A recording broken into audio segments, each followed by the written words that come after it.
जय हिंद फ्रेंड्स, स्वागत है आप सभी का अपने YouTube चैनल ज्ञानालय में EMRS में आप सभी का स्वागत है।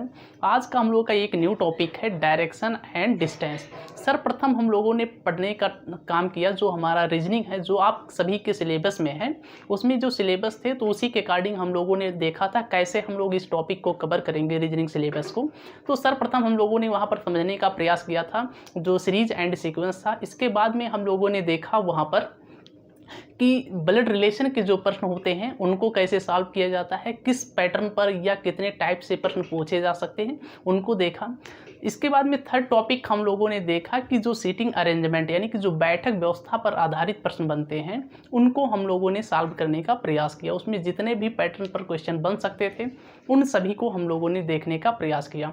तो आज हम लोगों का एक न्यू टॉपिक है डायरेक्शन एंड डिस्टेंस। अब ये डायरेक्शन एंड डिस्टेंस क्या चीज़ है, इससे प्रश्न क्यों पूछे जाते हैं, कितने टाइप के प्रश्न पूछे जाते हैं, तो कुछ उन्हीं महत्वपूर्ण टाइप के प्रश्नों का आज हम लोगों का यहाँ पर डिस्कशन होगा। और सर्वप्रथम हम लोग उसी टाइप में उसी सीक्वेंस में समझने का प्रयास करेंगे कि हम लोग यहाँ पर सर्वप्रथम समझने का प्रयास करेंगे कि इसका कॉन्सेप्ट क्या है, आखिर में डायरेक्शन से प्रश्न क्यों पूछे जाते हैं, इसका कॉन्सेप्ट क्या है। इसके बाद में फिर हम लोग कुछ इंपॉर्टेंट क्वेश्चन को भी यहाँ पर सॉल्व करने का प्रयास करेंगे। तो चलिए स्टार्ट करते हैं अपने क्लास को। और स्टार्ट करने से पहले आप सभी से एक छोटा सा रिक्वेस्ट है, अगर आप लोग हमारे ज्ञानालय चैनल पर नए हैं तो प्लीज़ इसे लाइक शेयर और सब्सक्राइब करना ना भूलें और ज़्यादा से ज़्यादा इसे अपने दोस्तों तक पहुँचाने का प्रयास करें।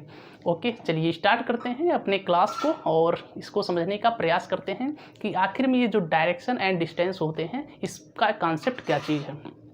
तो सर्वप्रथम फ्रेंड्स यहाँ पर यह समझने का पॉइंट है कि डायरेक्शन का कॉन्सेप्ट कहाँ से निकल के आया। जो डायरेक्शन का कॉन्सेप्ट निकल के आया है फ्रेंड्स, ये जो सूर्योदय होता है इसी को ध्यान में रख करके यानी कि सूर्य से रिलेट करके यहाँ पर डायरेक्शन का कॉन्सेप्ट बनाया गया है। सूर्य का उदय यानी कि सनराइजेस जिस डायरेक्शन में होता है उसको कहा गया है पूर्व डायरेक्शन, और इसका जहाँ पर सनसेट होता है यानी कि सूर्यास्त जिस डायरेक्शन में होता है उसको कहते हैं पश्चिम दिशा। तो यहीं से कुछ कॉन्सेप्ट निकल के आए हैं। तो इसी तरह से जो मेन डायरेक्शन होते हैं ये टोटल 4 माने गए हैं। तो इधर मान लीजिए हो रहा है सूर्योदय, तो ये हो गया आपका ईस्ट डायरेक्शन, और इधर हो रहा है अस्त, तो इसको कहते हैं वेस्ट डायरेक्शन।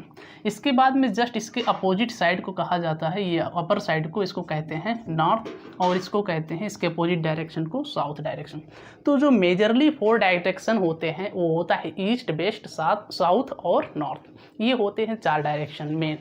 इसके बाद में इसमें कुछ सब डायरेक्शन होते हैं, इसमें आपको यह समझ लेना आवश्यक हो जाता है।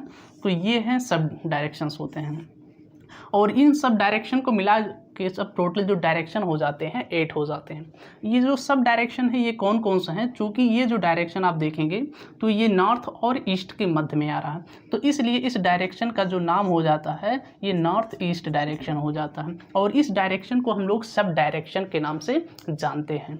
नेक्स्ट आपका जो कॉन्सेप्ट आता है जस्ट इसके अपोजिट, चूँकि ये साउथ और वेस्ट के मिडिल में है तो इसलिए इसका जो नाम होता है साउथ वेस्ट हो जाता है।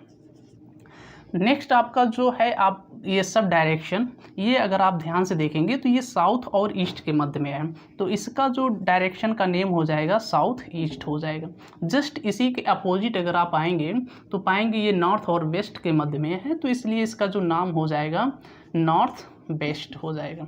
तो ये हो गए 4 आपके मेजरली डायरेक्शन होते हैं, ईस्ट, वेस्ट, नॉर्थ और साउथ, और आपके यहाँ पर 4 जो होते हैं सब डायरेक्शंस होते हैं, और इन सभी को मिला के 8 डायरेक्शन होते हैं। अब इसमें एक इम्पॉर्टेंट पॉइंट और होता है जो आपके प्रश्न पूछे जाएंगे।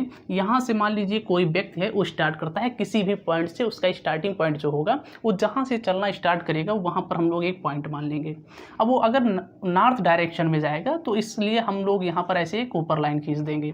अगर कहेगा वह वहाँ से अपनी दाहिनी तरफ जाना शुरू करता है तो मतलब यहाँ से हम लोग मान लेंगे ये ईस्ट डायरेक्शन में जा रहा है। इस पॉइंट के अगर हम लोग इधर आएंगे तो ये हो जाएगा वेस्ट डायरेक्शन, या ऐसा कहा जा सकता है कि इस पॉइंट के ये राइट हैंड साइड में जा रहा है और इधर हो जाएगा left hand side. Seating arrangement में हम लोग एक चीज़ बहुत ही बढ़िया से समझने का प्रयास किया था कि जो हमारा लेफ्ट हैंड साइड होता है बेसिकली सामान्यतः प्रश्नों में क्या होता है, अगर उसमें कुछ अलग से इन्फॉर्मेशन नहीं दिया गया होता है तो सेम वही लेफ्ट और राइट उसका भी होता है जो प्रश्न में दिया गया। जैसे मान लीजिए अभी हम ब्लैक बोर्ड की तरफ ऐसे, व्हाइट बोर्ड की तरफ ऐसे खड़े हुए हैं, तो ये है हमारा राइट हैंड साइड, तो इसमें ये हो जाएगा, इस पॉइंट के इधर हो जाएगा राइट हैंड, और ये है हमारा लेफ्ट हैंड। तो इस पॉइंट के इधर की अगर हम बात करेंगे तो ये हो जाएगा लेफ्ट हैंड साइड। तो यही आपको कॉन्सेप्ट ध्यान रखना है, ठीक। तो ये आपको ध्यान रखना है। दूसरी पॉइंट इसमें यह आती है कि ये है पॉइंट आपका, जैसे जो एक घड़ी है, घड़ी, ठीक है, और ये जो घड़ी चलता है, ये मिनट वाली सुई या कोई भी आप इसको नीडल्स मान सकते हैं।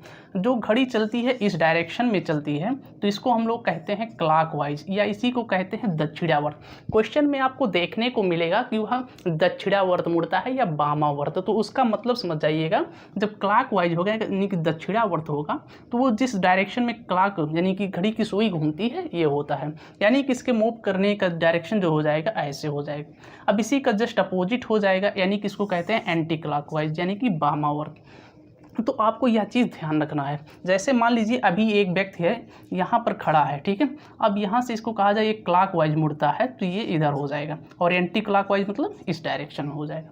तो ये 2 पॉइंट आपको याद रखना है, ओके। अब चलिए इसमें कुछ और बेसिक से कॉन्सेप्ट होते हैं, इनको हम लोग समझ लेते हैं, फिर हम लोग डायरेक्ट क्वेश्चन को सॉल्व करने का प्रयास करते हैं।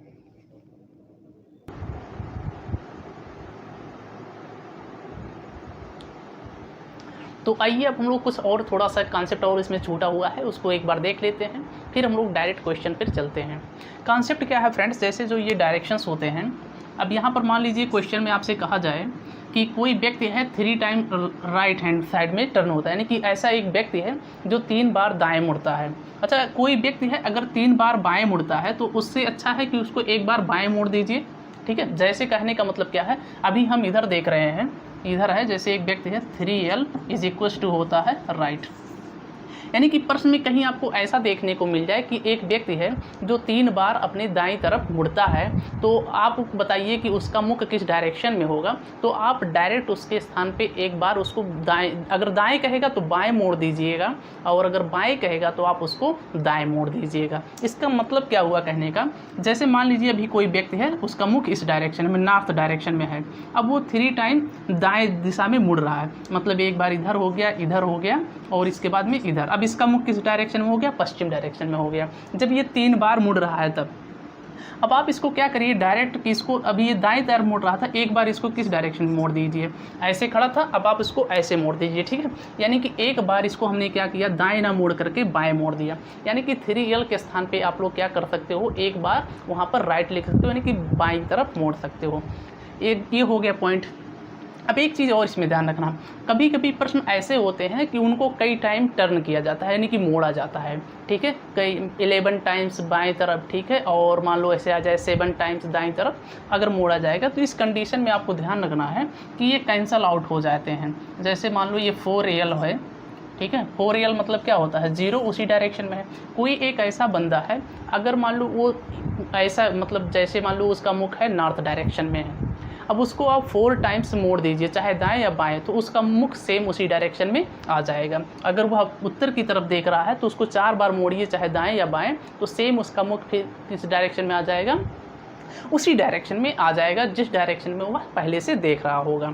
तो आप यह ध्यान रखेंगे कि 4L = 0, यानी कि जिस डायरेक्शन में वो पहले देख रहा है उसी डायरेक्शन में उसका मुख हो जाएगा। अब मान लो ऐसे आ जाए 11 टाइम L और इधर से आ जाएगा 12 टाइम राइट, तो इन दोनों का जो डिफरेंस होगा क्या आ जाएगा, 1 टाइम R, यानी कि ये दोनों कैंसल आउट हो जाएंगे। इनको एक बार, अगर मान लो कोई ऐसा व्यक्ति है जो 11 बार बाईं तरफ मुड़ रहा है और 12 बार दाईं तरफ मुड़ रहा है, अब उसका मुख किस डायरेक्शन में होगा, अगर मान लो पहले से वह उत्तर डायरेक्शन में देख रहा है, तो ये दोनों तो कैंसल आउट हो जाएंगे। यहाँ से आ गया 1 R, यानी कि 1 R यहाँ से यह दिखा रहा है कि उस व्यक्ति को अब आप एक बार दाईं तरफ मोड़ दीजिए, अगर इधर देख रहा है तो इधर, उत्तर की तरफ अगर उसका मुख था, अब उसका मुख जो हो जाएगा पूर्व की तरफ हो जाएगा।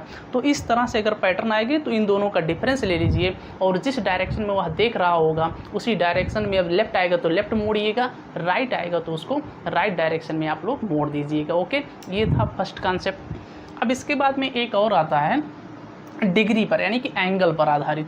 एंगल आपको पता है कि जो भी डायरेक्शन होते हैं ये सब 90 डिग्री पर होते हैं, ये जो मेन डायरेक्शन होते हैं।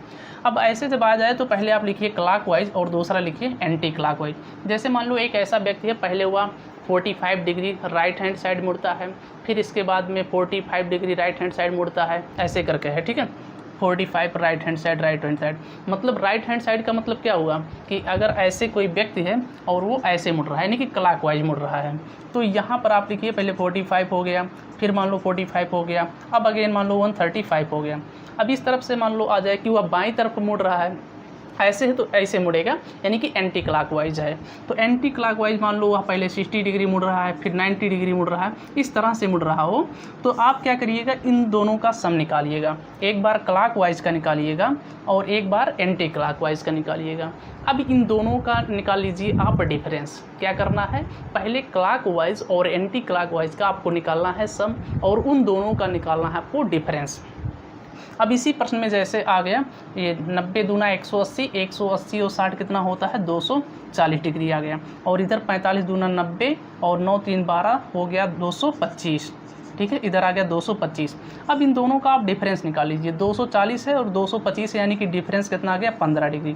अब अगर मान लो व्यक्ति पहले देख रहा था उत्तर की तरफ, अब इसको 15 डिग्री कौन सजा दिया गया, एंटी क्लॉकवाइज। एंटी क्लॉकवाइज मतलब वो इधर डायरेक्शन में घूमेगा। अब 15 डिग्री का मतलब इधर, अब उसका मुख इस डायरेक्शन में हो जाएगा, ठीक है, यानी कि किधर आ जाएगा, नॉर्थ वेस्ट वाले डायरेक्शन में उसका मुख अब हो जाएगा।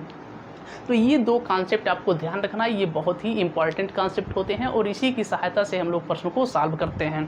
क्या करना है, क्लॉकवाइज का सम, एंटी क्लॉकवाइज का सम, दोनों का डिफरेंस, जिस डायरेक्शन में पहले देख रहा था उस डायरेक्शन से आप उतनी डिग्री टर्न कर दीजिए, आंसर आ जाएगा। इधर का कॉन्सेप्ट हम लोगों ने देखा, जितनी टाइम वह लेफ्ट हो या राइट हो, उन दोनों का डिफरेंस अब आ जाए आंसर, उसमें आप क्या कर दीजिए, डायरेक्ट उसी डायरेक्शन में मोड़ दीजिए, तो ये हो जाएगा आपका सॉल्व।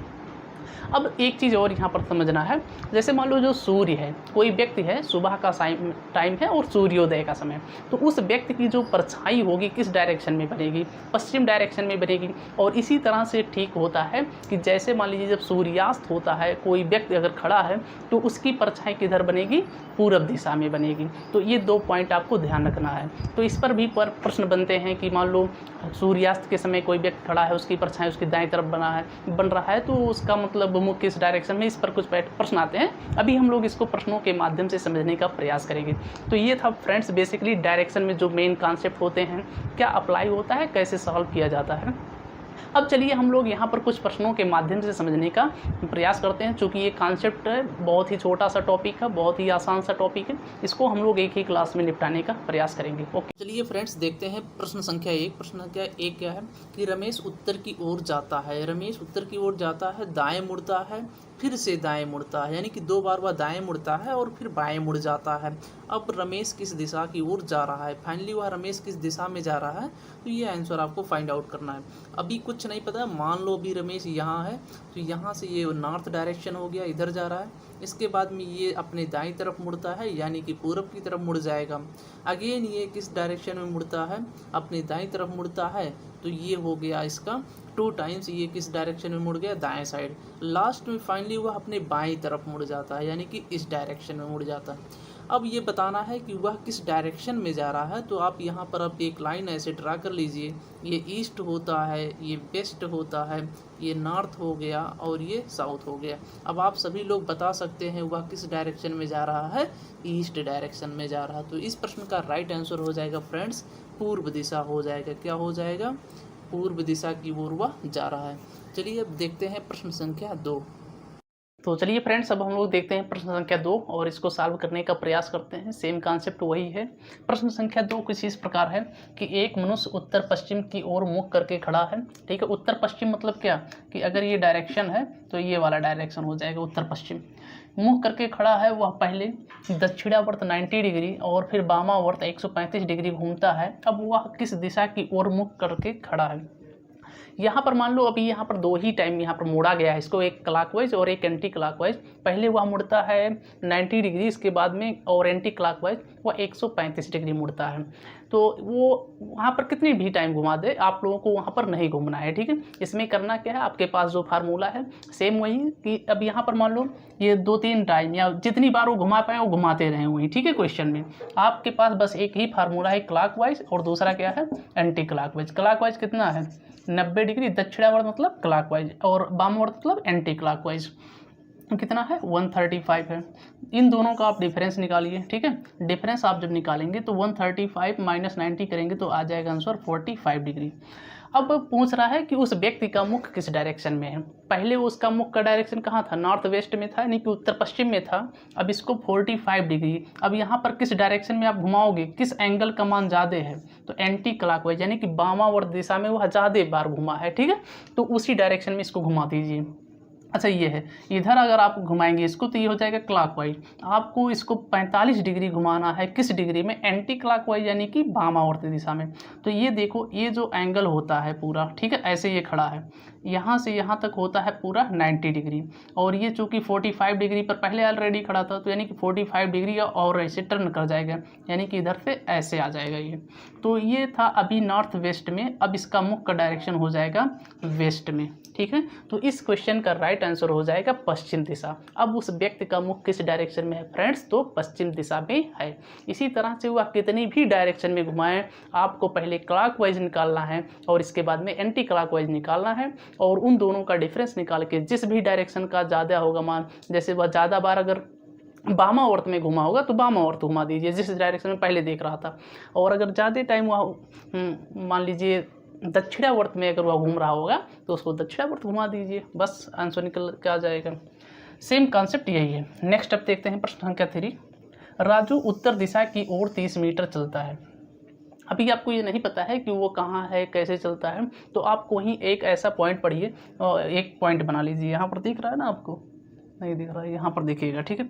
चलिए इसको हम यहाँ पर बना दे रहे हैं इस वाले डायरेक्शन में, कि जो राजू है वो उत्तर दिशा की ओर 30 मीटर चलता है। मान लो अभी ये यहाँ है और यहाँ से ये 30 मीटर चलता है उत्तर दिशा की ओर, बाएं मुड़ता है और 15 मीटर जाता है। अच्छा, जब ये 30 मीटर ऊपर गया और ये बाएं मुड़ता है तो ये बायां इधर, इसका किधर होगा, जो हमारा बायां है यानी कि ये है बायां, तो इधर मुड़ेगा, और इधर कितना मुड़ेगा, तो 15 डिग्री। अच्छा, आपको एक चीज़ यहाँ पर ध्यान रखना है कि जो इसको मोड़ना है और कितना डिस्टेंस ये चल रहा है ना, उस डिस्टेंस के हिसाब से आप इसको ड्रा करोगे। जैसे 30 मीटर ये उत्तर डायरेक्शन में गया है तो 30 मीटर वाला दूरी ज़्यादा होगा, 15 वाला इसका आधा है तो इसका आधा आप ही बनाइए, ठीक है। तो ये 15 मीटर हो गया और ये मुड़ गया बाईं तरफ। अब वह दाएं मुड़कर 50 मीटर जाता है। अगर मान लो ये है, ये ऐसे जा रहा है, ठीक है, इसका तो इसका दाएं ऊपर होगा, दाएं मुड़ करके 50 मीटर, ये ऊपर ज़्यादा होगा चूँकि यहाँ पर स्पेस कम है, तो आप थोड़ा समझने का प्रयास करिए। तो यहाँ पर ये हो गया 50 मीटर, ठीक। नेक्स्ट, और अंत में दाएं मुड़कर चलता है। यहाँ पर ये मुड़ गया, ठीक है, यहाँ पर मुड़ने के बाद में अब ये दाएं, या मान लीजिए ऐसे है तो ये दाएं मुड़ रहा है ऐसे इस डायरेक्शन में, और दाएं जाता है। अब वह किस दिशा की ओर जा रहा है, यहाँ पर डिस्टेंस बताना है नहीं है, केवल उसको क्या बताना है, डायरेक्शन बताना है। तो अब आप बता सकते हैं कि वह किस डायरेक्शन में जा रहा है, ईस्ट डायरेक्शन में जा रहा है, यानी कि पूर्व डायरेक्शन में जा रहा है। तो इसी हिसाब से आपको वहाँ पर डायग्राम ड्रा करना है और आपको राइट आंसर मिल जाएगा। बहुत ही आसान तरीके से इसके प्रश्नों का आंसर आप कर सकते हैं। चलिए इस पर 2 टाइप के और प्रश्न बनते हैं, उनको एक बार हम लोग देख लेते हैं। ओके, तो चलिए फ्रेंड्स, अब हम लोग एक लेवल ऊपर उठते हैं, यानी कि एक नेक्स्ट टाइप का प्रश्न देखते हैं। इसमें आपको क्लॉक से रिलेटेड प्रश्न दिए जाएंगे। अब क्लॉक का डायरेक्शन कुछ भी हो सकता है, तो उसी में एक प्रश्न यह है, इस पर अगर मान लो प्रश्न आ जाएंगे तो इनको भी आप लोग आसानी से सॉल्व कर ले जाएं, उसी पर ये प्रश्न है। प्रश्न कुछ इस तरह है कि एक घड़ी है, इस प्रकार रखी गई है कि दोपहर के 12 बजे इसकी मिनट वाली सुई का जो मुख है किस डायरेक्शन में है, उत्तर पूर्व दिशा में है।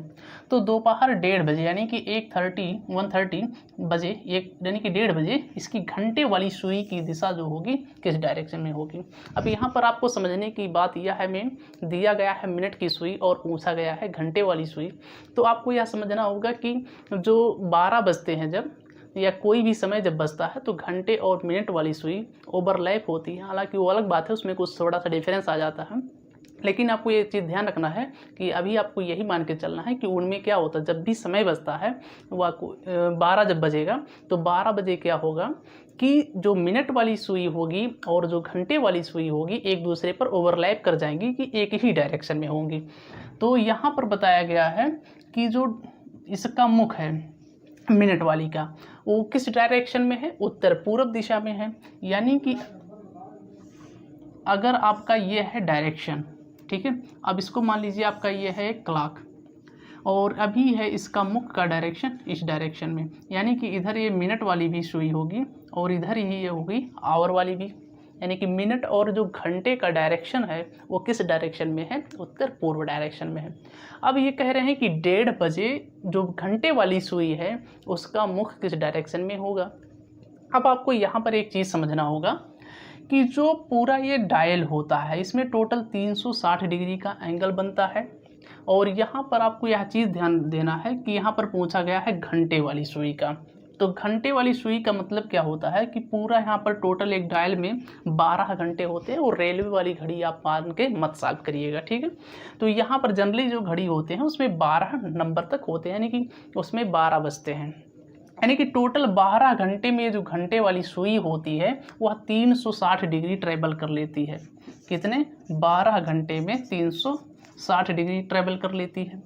तो यहाँ से हम लोगों को चूँकि निकालना है 1:30 बजे, 1:30 बजे मतलब यहाँ पर 1.5 घंटे, और 1.5 घंटे को हम लोग लिख सकते हैं, यानी कि ऐसे होगा 1.5, तो इसको हम लोग लिख सकते हैं 3/2 आवर्स, यही निकालना है। तो जब हम लोग निकालेंगे 3/2 आवर्स का मतलब क्या हो जाएगा, तो यहाँ से निकल के आ जाएगा 360/12 और इनटू हो जाएगा 3/2, ये हो गया। अब यहाँ से हम लोगों को अगर एंगल पता चल जाए, चूँकि आप सभी को पता है इन सभी में जो एंगल बनता है टोटल 90 डिग्री का बनता है, और ये ऑलरेडी कितनी डिग्री पर है, 45 डिग्री पर है। अगर हमें एंगल पता चल जाए तो यहाँ से डायरेक्ट हम लोग बता सकते हैं, ठीक है, वह किस पर आधारित होगा। या ऐसे भी आप बता सकते हैं कि इसका मुख किस डायरेक्शन में आ जाएगा, पूरब डायरेक्शन में आ जाएगा। पहले हम लोग इसको समझने का प्रयास करते हैं, इससे एकदम एग्जैक्ट निकल के आ जाएगा वह किस डायरेक्शन में होगी। तो यहाँ से काट देते हैं हम लोग, क्या हो जाएगा 12, 3 यानी कि 12 3 36, यहाँ से आ गया 30, ठीक है, और यहाँ से 2 से काट देंगे तो आ जाएगा 15, यानी कि यहाँ से हम लोग मल्टीप्लाई कर देंगे 15 × 3 = 45 डिग्री आ गया। अब ये 45 डिग्री जो है वो जब जानते हैं आप सभी, जब घड़ी में जो घंटे वाली सुई घूमेगी क्लॉकवाइज ही घूमेगी, ये 45 डिग्री ऑलरेडी घूम चुका है, अब 45 डिग्री इधर आ जाएगा तो इसका जो घंटे का मुख का डायरेक्शन होगा इधर हो जाएगा, यानी कि ये भी 45 डिग्री हो जाएगा। तो अब इसका मुख किस डायरेक्शन में हो गया, ये आपको सभी को पता है, ईस्ट डायरेक्शन। ईस्ट मतलब क्या होता है, पूरब होता है। अब ये जो घंटे वाली सुई है भाई साहब, इसका मुख का डायरेक्शन किधर हो गया, पूरब डायरेक्शन में हो गया। अब मान लो इस पैटर्न पर प्रश्न आएंगे तो आप लोग आसानी से सॉल्व कर ले जाएंगे, ठीक है। अब इसमें हो सकता है कहीं भी दे दे तो आप इसी आधार पर उसको सॉल्व कर सकते हैं। ओके, आई होप इस पैटर्न पर अगर प्रश्न आएंगे तो आप लोग इसको अब आप सॉल्व कर ले जाएंगे। इसी तरह से सॉल्व करना है। यहाँ पर हम लोग डिग्री मान के क्यों सॉल्व कर रहे हैं, क्योंकि इससे एग्जैक्ट आ गया और एंगल पता चल गया तो हम उसी हिसाब से इसको घुमा देते हैं और आंसर आसानी से निकल जाता है। अब चलिए एक टाइप का और प्रश्न है उसको भी देख लेते हैं। तो चलिए फ्रेंड्स, हम लोग अपने न्यू टाइप को देखते हैं। न्यू टाइप का प्रश्न कुछ इस तरह से है। अब मान लीजिए जो अभी हम लोगों ने चर्चा किया था कि जो सूर्य के डायरेक्शन के अकॉर्डिंग प्रश्न पूछे जाते हैं, तो ये आपके कॉन्सेप्ट बेस, ये आपके माइंड पर मतलब डिपेंड करता है कि कितना जल्दी से आप चीज़ों को ऑब्जर्व कर ले जाते हो। जैसे उसी पर आधारित एक प्रश्न है, जैसे सुबह सवेरे, मतलब यहाँ को सुबह को डिफाइन किया कि सवेरे की बात हो रही है। एक व्यक्ति ने बस द्वारा यात्रा करते समय सूर्य को अपनी दाईं ओर उदय होते हुए देखा। यानी कि जो एक व्यक्ति है वह किसी डायरेक्शन में, मतलब वह यात्रा कर रहा है और वह बस में यात्रा करते हुए देख रहा है कि वह जिस भी डायरेक्शन में यात्रा कर रहा है उसकी दाईं तरफ सूर्य उदय हो रहा है। उदय मतलब राइजेस, यानी कि सूर्य भगवान निकल रहे हैं उस समय। 30 मिनट के बाद उसने अपने को सूर्य की दिशा में यात्रा करते हुए पाया। वह किस दिशा में बढ़ रहा है, तथा प्रारंभ की दिशा भी ज्ञात करिए। तो वह किस दिशा में प्रारंभ कर रहा भाई, तो इसको इन्होंने तो पहले ही बता दिया उसी प्रश्न में कि वह किस डायरेक्शन में बढ़ रहा है, यानी कि यात्रा कर रहा प्रेजेंट समय में। तो जाहिर सी बात है कि उसने अपने को सूर्य की दिशा में यात्रा करते हुए 30 मिनट बाद पाया कि जिधर से भी वो निकल रहे हैं तो वो किस डायरेक्शन में, जिधर सनराइजेस होता है, जिधर सूर्य उदय होते हैं वो पूरब डायरेक्शन होता है। तो इसका जाहिर सी बात है आंसर क्या हो जाएगा, पूरब डायरेक्शन हो जाएगा। अब दूसरा प्रश्न क्या है कि तथा प्रारंभ की दिशा भी ज्ञात कीजिए। प्रारंभ की दिशा ज्ञात करना है तो अब यहाँ से आप निकाल सकते हैं। जैसे मान लीजिए भाई आप ये हैं, ठीक है, और आप सभी को पता है ये डायरेक्शन होता है, ये नॉर्थ, ईस्ट, और ये हो गया वेस्ट, और ये हो गया साउथ। 30 मिनट बाद वो अपने को इस डायरेक्शन में पाता है, यानी कि और उसके दाईं तरफ। जाहिर सी बात है भाई, सनराइजेस अगर मान लीजिए इधर हो रहा है और कोई व्यक्ति अगर मान लो जा रहा है यात्रा करते हुए, अगर उसका मुख इधर होगा, ठीक है, अगर उसका मुख इधर होगा तो उसका दायां ये हो जाएगा, ठीक है। अगर सनराइजेस इधर ही हो रहा है ईस्ट डायरेक्शन में, अगर वह दक्षिण की तरफ जाएगा तो उसका जो दाईं तरफ हो जाएगा ये हो जाएगा, पश्चिम की तरफ हो जाएगा। लेकिन वो साफ साफ प्रश्न में बता रहा है कि जो सनराइजेस यानी सूर्योदय हो रहा है वो उसके दाईं तरफ हो रहा है, तो यानी कि ये कंफर्म हो गया कि उसके मुख का डायरेक्शन किधर है, उत्तर की तरफ है। किधर है, उत्तर की तरफ है। अगर कोई व्यक्ति इस पॉइंट से अगर इधर ही जाएगा तभी सनराइजेस अगर होगा तो इसके दाईं तरफ होगा। अब यहाँ पर एक प्रश्न में आपकी एक सहायता और हो गया है कि कुछ समय बाद ये इधर ही जाते हुए पाया जाता है, ठीक है, तो ये पूरब डायरेक्शन हो गया। यानी कि जो प्रारंभ की दिशा हो गई कि वह जब अपनी यात्रा शुरू किया था तो उसके दाईं तरफ सूर्य भगवान को उन्होंने निकलते हुए देखा, तो यहाँ पर आपका जो राइट आंसर हो जाएगा प्रारंभ की दिशा उत्तर हो जाएगा। ऐसा कोई भी व्यक्ति जब उत्तर की डायरेक्शन में जाएगा तभी वह देख पाएगा अपनी दाईं तरफ। अगर यही उसके बाईं तरफ की बात होता तो वह दक्षिण तरफ जा रहा होता, ठीक है, तब ये आंसर सही हो जाता। तो उसके प्रारंभ की दिशा आप लोग आसानी से निकाल सकते हैं, कौन सा था, उत्तर डायरेक्शन था। और उसका जो अब वह किस डायरेक्शन में बढ़ रहा है तो इन्होंने पहले ही बता दिया कि वह सूर्य की दिशा में जाते हुए, ठीक है, अपने को सूर्य की दिशा में यात्रा करता है। तो सूर्य की दिशा 30 मिनट में कहाँ भाई, पूर्व से पश्चिम थोड़े ना हो जाएगा, वही रहेगा पूर्व दिशा। तो प्रारंभ जो जिस डायरेक्शन में बढ़ रहा है पूर्व है और प्रारंभ की दिशा उसकी क्या थी, उत्तर की थी। तो इस पर भी जो पैटर्न पर प्रश्न आते हैं आप लोग अब आज से आसानी पूर्वक सॉल्व कर सकते हैं। ये पूरा डिपेंड करता है आपके माइंड पर, आप कितना जल्दी से चीज़ों को ऑब्जर्व कर ले जाते हैं। तो इसके लिए आपको प्रैक्टिस करना होगा। आप कोई भी एक प्रैक्टिस सेट उठाइए और यहाँ पर अब आपको कॉन्सेप्ट बता दिया गया है, कैसे आपको सॉल्व करना है, ये मेथड भी अब आपको बता दिया गया है।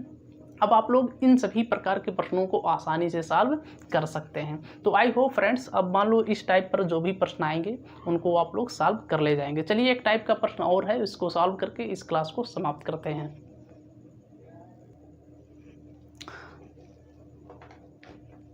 तो चलिए फ्रेंड्स, हम लोग नेक्स्ट टाइप के प्रश्न को देखते हैं। इसमें कुछ आपको इस तरह प्रश्न दिखेंगे, जैसे यदि यम बी के दक्षिण में है और बी एन के पश्चिम में है तो एन यम से किस दिशा में है। हो सकता है इसमें और कुछ भी पॉइंट सेट कर दिए जाएं तो सेम वही लॉजिक इसमें अप्लाई होगा।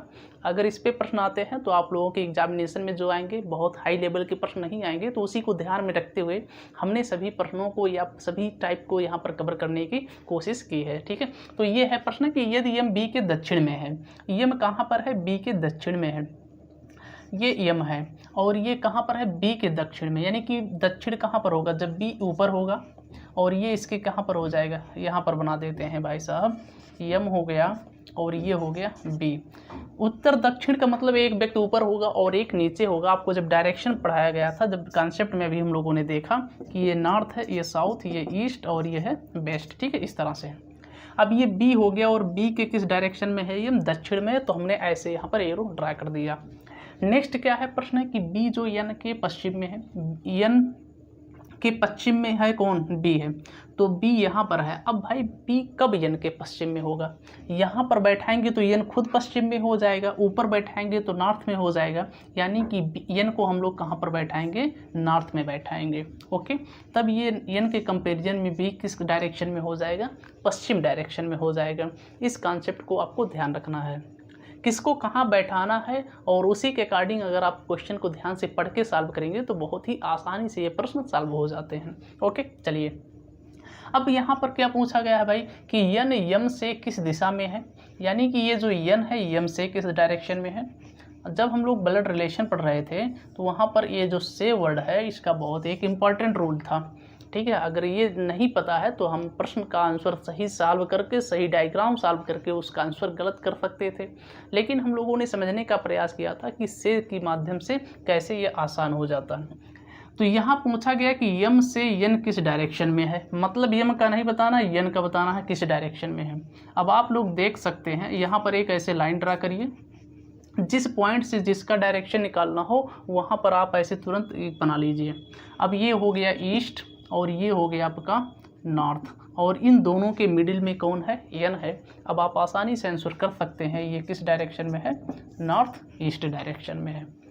तो इसी तरह से आप जितने भी डायरेक्शन पर प्रश्न बन सकते हैं, जितने भी टाइप के आपके एग्जामिनेशन में, उन सभी टाइप्स को हमने यहाँ पर कवर करने की कोशिश की है। आई होप अब आपको चीज़ें आसानी से समझ में आ गई होंगी।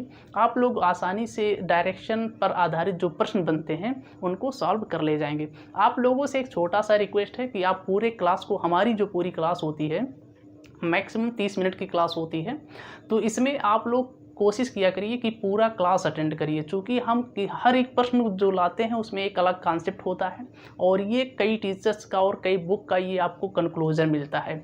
ठीक है, इससे आप शार्ट किसी भी क्वेश्चन को सॉल्व नहीं कर सकते हैं। तो आप जो भी देखा करिए पूरे क्लास को ध्यानपूर्वक पढ़िए और उस पर आधारित आप किसी भी प्रैक्टिस सेट के माध्यम से जो भी आपको अच्छा लगे प्रीवियस ईयर का उसको सॉल्व करिए। तब आपको एहसास होगा कि जो भी कॉन्सेप्ट बताए जाते हैं वो बहुत ही अच्छे कॉन्सेप्ट होते हैं। आई होप फ्रेंड्स अब आपको इसमें कोई प्रॉब्लम नहीं होगा। अब हम लोग मिलेंगे जल्द ही नेक्स्ट वीडियो पार्ट में। तब तक के लिए जय हिंद, जय भारत।